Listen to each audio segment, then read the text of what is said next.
ನನಗೆ ನಿನಾದ್ದು ಕನ್ನಡ ಭಾಷೆ ತುಂಬ ಇಷ್ಟ ಮತ್ತು ನಿನ್ನ ಡೈಲಾಗ್ ಡೆಲಿವರಿ. ಯಾವ್ದಾದ್ರು ಒಂದೆರಡು ಡೈಲಾಗ್ ಹೇಳ್ಬೋದಾ?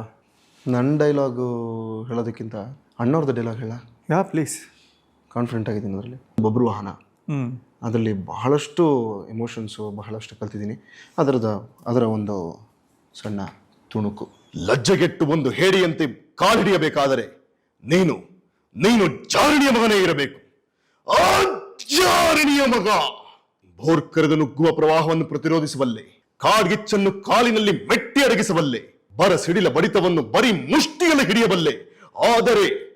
ಆದರೆ ಈ ಮಾತೃನಿಂದನೆಯನ್ನು ಮಾತ್ರ ನಾ ಸಹಿಸಲಾರೆ.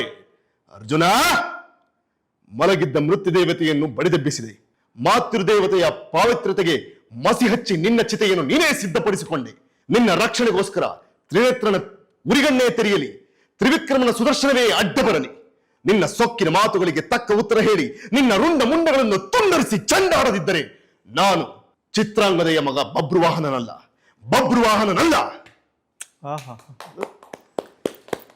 ಕಲ್ತಂತ ಮೊದಲನೇ ಡೈಲಾಗ್ ಇದು. ಆಲ್ಮೋಸ್ಟ್ 8.5 ನಿಮಿಷ 9 ನಿಮಿಷ ಇದೆ ಸೀನ್ ಇದು. ಅರ್ಜುನ ಮತ್ತೆ ಬಬ್ರುವಾಹನನ್ ಡೈಲಾಗ್ ಪೂರ್ತಿ ಹೇಳ್ತಾ ಇದ್ದೆ. ಇದು ಲಾಸ್ಟ್ ಕ್ಲೈಮ್ಯಾಕ್ಸ್ ಮಾತ್ರ ಹೇಳಿದ್ದೀವಿ.